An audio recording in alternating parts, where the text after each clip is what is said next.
está pasando, qué? ¿Qué está pasando, qué?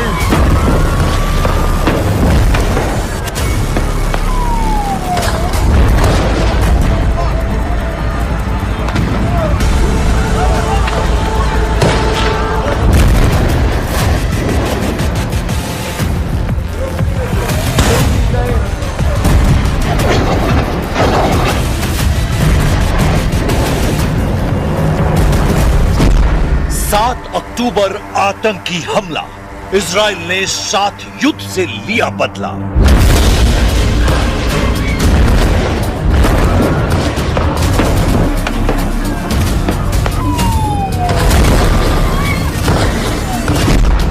Sydney आतंकी हमला, Israel 7 देश जलाकर लेगा बदला। भयानक शुरुआत हो चुकी है। विस्फोटक अंदाज में इजराइल ने दुश्मनों का सफाया शुरू कर दिया है। इजराइल बॉन्डी बीच में हुए बर्बर हमले का चुन चुनकर बदला लेने लगा है। अल जजीरा की रिपोर्ट के मुताबिक इजराइल ने गजा में फिर से बहुमंजिला इमारतों को बम से उड़ाना शुरू कर दिया है। इजराइल ने जैया और तुफा इलाके में कई ऊंची इमारतों को हमास लड़ाकों का अड्डा बताकर बमबारी कर तबाह कर डाला है। इससे पहले इजराइल ने गजा में हमास के सेकेंड इन कमांड को मौत के घाट उतारा है।